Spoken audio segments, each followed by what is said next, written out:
दोस्तों, आज की सबसे पहली और बड़ी खबर। मुख्यमंत्री हेमंत सोरेन ने ईडी से मांगा 3 सप्ताह का समय। मुख्यमंत्री हेमंत सोरेन ने कहा कि अगर हमने कोई गुनाह किया है तो समन क्यों भेजते हो, पूछताछ क्यों करते हो, हमें सीधा गिरफ्तार करके दिखाओ। बीजेपी पर बड़ा हमला करते हुए सीएम ने कहा कि ये लोग राजनीतिक तौर पर हमारा मुकाबला नहीं कर सकते, तो हमें ईडी और सीबीआई का डर दिखाया जा रहा है। हमने इस राज्य के आदिवासियों, दलितों, पिछड़ों और अल्पसंख्यकों को उनका हक दिया, तो साजिश के तहत हमें फंसाने की कोशिश की जा रही है। 15 नवंबर को झारखंड आएंगी राष्ट्रपति द्रौपदी मुर्मू। आगामी 15 नवंबर को झारखंड स्थापना दिवस और बिरसा मुंडा जयंती समारोह की चीफ गेस्ट राष्ट्रपति द्रौपदी मुर्मू होंगी। वहीं राष्ट्रपति भगवान बिरसा मुंडा की जन्मस्थली खूंटी के उलीहातू भी जाएंगी। उलीहातू में भगवान बिरसा मुंडा को श्रद्धांजलि अर्पित करेंगी। राष्ट्रपति बनने के बाद द्रौपदी मुर्मू का झारखंड का यह पहला कार्यक्रम होगा। मनरेगा योजना के लिए मिलेगा अतिरिक्त 25,000 करोड़। केंद्रीय ग्रामीण विकास मंत्रालय ने मनरेगा के कार्यों में वृद्धि को देखते हुए केंद्र सरकार से 25,000 करोड़ रुपए की अतिरिक्त राशि की मांग की थी। खबरों को माने तो यह राशि नवंबर के दूसरे सप्ताह तक आवंटित होने की उम्मीद की जा रही है। इस प्रकार अब इस वित्तीय वर्ष का कुल मनरेगा बजट 98,000 करोड़ हो जाएगा। वर्ष 2022-23 के केंद्रीय बजट में महात्मा गांधी राष्ट्रीय ग्रामीण रोजगार गारंटी अधिनियम के लिए 73,000 करोड़ रुपए की राशि आवंटित की गई थी। राजनीतिक हलचल के बीच हेमंत सोरेन सरकार ने बुलाया विधानसभा का विशेष सत्र। ईडी की ओर से सीएम हेमंत सोरेन को समन जारी किए जाने के बाद हेमंत सोरेन सरकार ने नया राजनीतिक दांव खेला है। राज्य में गहराते राजनीतिक संकट के बीच सरकार ने 11 नवंबर को विधानसभा का विशेष सत्र बुलाने की घोषणा की है।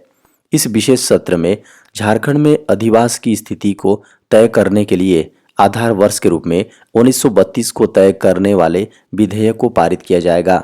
सीएम ऑफिस की ओर से जारी 15 दिनों के कार्यक्रम के अनुसार सीएम हेमंत सोरेन 4-9 नवंबर को पलामू, रामगढ़, जमशेदपुर, बोकारो और पाकुड़ के अलग अलग कार्यक्रमों में शामिल होंगे।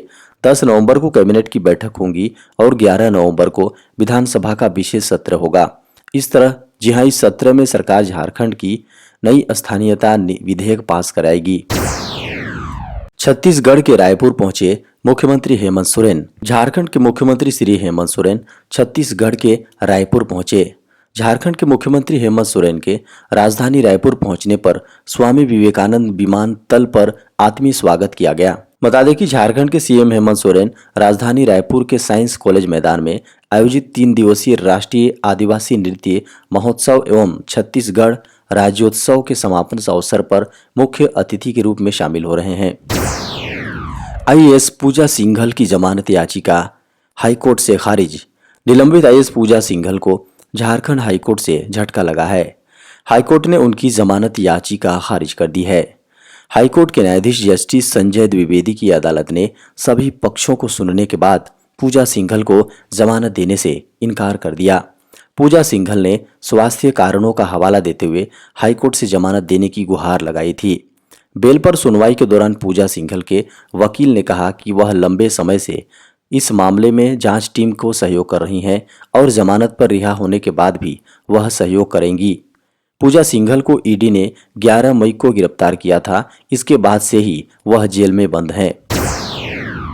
अगले 10 वर्ष तक इस चैनल को मिला T20 प्रीमियर क्रिकेट लीग प्रसारण का अधिकार। अगले साल इस जनवरी से शुरू हो रही दक्षिण Africa T20 premier cricket league के भारत में आधिकारिक प्रसारण के अधिकार अगले 10 वर्ष के लिए वायकॉम 18 ने खरीद लिया है और इस क्रिकेट लीग के सभी मैच इसके खेल चैनलों पर प्रसारित किए जाएंगे। दक्षिण अफ्रीका T20 लीग में Quinton de Kock, Faf du Plessis, Kagiso Rabada, David Miller, Rashid Khan, Eoin Morgan, Jos Buttler समेत दुनिया भर के नामचीन खिलाड़ी भाग लेंगे। इसमें राउंड रॉबिन चरण में 6 टीमें भाग लेंगी और हर टीम का दूसरी टीम से 2 बार सामना होगा। अंकों के आधार पर सेमीफाइनल और फाइनल के लिए टीमों का चयन होगा। टूर्नामेंट 10 जनवरी 2023 से 4 सप्ताह तक चलेगा और इसमें 33 मैच खेले जाएंगे। वायकॉम 18 स्पोर्ट्स के सीईओ अनिल जयराज ने यहाँ जारी विज्ञप्ति में कहा, T20 भारतीय प्रशंसकों में सबसे लोकप्रिय प्रारूप है और दक्षिण अफ्रीका क्रिकेट और उनके क्रिकेटरों को यहाँ काफी पसंद किया जाता है। एलन मस्क कॉस्ट घटाने के लिए ट्विटर से निकालेंगे 3,700 कर्मचारी। ब्लूमबर्ग की एक रिपोर्ट्स के मुताबिक मामले की जानकारी रखने वाले लोगों ने बताया कि वह अपने 44 अरब डॉलर के एग्जीबिशन के तहत कॉस्ट घटाने की कोशिश कर रहे हैं। ब्लूमबर्ग के हवाले से यह जानकारी सामने आई है।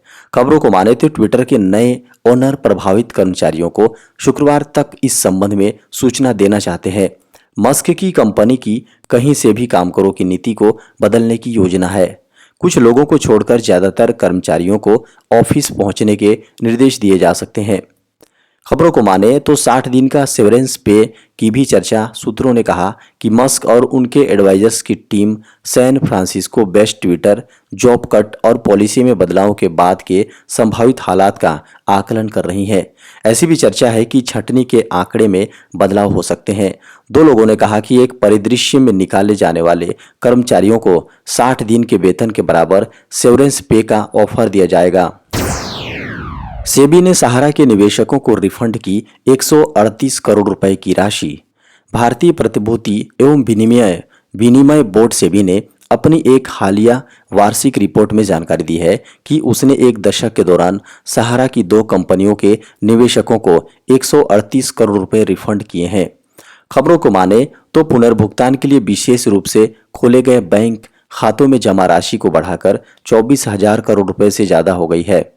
सुप्रीम कोर्ट की ओर से एक आदेश में सहारा की 2 कंपनियों के बॉन्ड धारकों को अगस्त 2012 में लगभग 3 करोड़ रुपए निवेशकों को ब्याज समेत वापस करने को कहा था, लेकिन अधिकतर बॉन्ड धारकों के दावों के अभाव में सेबी द्वारा पिछले वित्त वर्ष 2021-22 के दौरान वापस की गई कुल राशि सिर्फ 9 करोड़ रुपए बढ़ी। वहीं सेबी सहारा रिफंड खातों में शेष राशि इस दौरान 1515 करोड़ रुपए बढ़ी। इस वार्षिक रिपोर्ट में कहा गया है कि उसे 31 मार्च 2022 तक 19,650 आवेदन मिले, जिसमें रिफंड के कुल 82.31 करोड़ रुपए के दावे शामिल थे। इसमें से उसने 17,526 मामलों में 68 करोड़ रुपए के ब्याज सहित 138 करोड़ रुपए का रिफंड जारी किया। देश में पिछले 24 घंटे में सामने आए कोरोना के 1,321 नए मामले। भारत में पिछले 24 घंटों में कोरोना वायरस संक्रमण के 1321 नए मामले सामने आने से देश में संक्रमितों की कुल संख्या बढ़कर 4,46,57,149 हो गई है, जबकि उपचाराधीन मरीजों की संख्या घटकर 16,098 रह गई है। केंद्रीय स्वास्थ्य मंत्रालय की ओर से बुधवार सुबह 8 बजे जारी अद्यतन आंकड़ों के अनुसार भारत में संक्रमण से 9 और लोगों की मौत होने से मृतकों का आंकड़ा बढ़कर 5,30,461 हो गई है। इन 9 मामलों में वे 5 लोग भी शामिल हैं जिनके नाम संक्रमण से मौत के आंकड़ों का पुनर्मिलान करते हुए केरल ने वैश्विक महामारी से जान गंवाने वाले मरीजों की सूची में जोड़े हैं। ताजा आंकड़ों के अनुसार भारत में कोरोना वायरस संक्रमण के उपचाराधीन मरीजों की संख्या 16,243 से घटकर 16,098 रह गई है, जो कुल मामलों का 0.04% है। पिछले 24 घंटे में उपचाराधीन मरीजों की संख्या में 145 की कमी रिकॉर्ड की गई है। वहीं मरीजों के रिकवर होने की राष्ट्रीय दर बढ़कर 98.78% हो गई है। आंकड़ों के अनुसार देश में अभी तक कुल 4,41,10,590 लोग संक्रमण से रिकवर हो चुके हैं, जबकि कोविड-19 से मृत्यु दर 1.19% है। अब जीपीएफ में 5 लाख से ज्यादा नहीं कर पाएंगे निवेश। नए नियम के अनुसार अब एक वित्त वर्ष में सरकारी कर्मचारी जीपीएफ में केवल 5 लाख रुपए तक का ही निवेश कर सकेंगे। जीपीएफ एक पीपीएफ के जैसी ही योजना है जिसमें केवल गवर्नमेंट एम्प्लॉय ही योगदान दे सकते हैं। Department of pension and pensioners welfare यानी DOPPW ने 11 अक्टूबर 2022 को एक ऑफिस मेमोरेंडम जारी कर कहा था कि general provident fund central service नियम 1960 के अनुसार एक सब्सक्राइबर के संबंध में जीपीएफ कुल मेहनत आने के 6% से कम नहीं होना चाहिए। यानी तब इस पर ऊपरी सीमा निर्धारित नहीं थी, लेकिन अब इस नियम में बदलाव हो गया है। जनरल प्रोविडेंट फंड नियम 1960 के अनुसार अब तक इस फंड में पैसा डालने के लिए कोई ऊपरी सीमा तय नहीं की गई थी। अब तक ये नियम अब तक के नियम के अनुसार कर्मचारी अपनी सैलरी का 1% अमाउंट डाल सकते थे, लेकिन जब 15 जून 2022 को एक सरकारी नोटिफिकेशन के जरिए जानकारी दी गई थी कि अब जीपीएफ अकाउंट में एक वित्त वर्ष के भीतर 5 लाख रुपए से अधिक की राशि नहीं डाली जा सकती है। नए लड़ाकू वर्दी को तैयार करने के सारे अधिकार अब भारतीय सेना के पास। हाल ही में भारतीय सेना ने अपने जवानों के लिए नई वर्दी तैयार करवाई थी, जिसको नए युद्ध परिवेश के मद्देनजर बनाया गया है। रक्षा मंत्रालय के अनुसार भारतीय सेना के स्वामित्व को स्थापित करने के लिए नए कैमोफ्लेज पैटर्न और कॉम्बैट यूनिफॉर्म वर्दी के डिजाइन के पेटेंट की प्रक्रिया डिजाइन और ट्रेडमार्क महानियंत्रक कोलकाता ने पूरी कर ली है। मंत्रालय के अनुसार नई वर्दी को ऐसा बनाया गया है कि ये जल्दी सूख जाएंगी, जिससे कम वक्त में जवानों को तैयार होने का मौका मिलेगा। इसके अलावा महिलाओं की वर्दी को लिंग विशिष्ट संशोधनों जेंडर वर्दी मॉडिफिकेशंस के आधार पर तैयार किया गया है। मंत्रालय ने साफ किया कि नए डिजाइन और कैमोफ्लेज के सभी बौद्धिक संपदा अधिकार भारतीय सेना के पास है। सेना ने अभी इसके निर्माण की जिम्मेदारी किसी अन्य को नहीं दी है। ऐसे में अगर कोई इसका निर्णय करता है तो वो गैरकानूनी होगा, उसके खिलाफ कार्रवाई की जाएगी।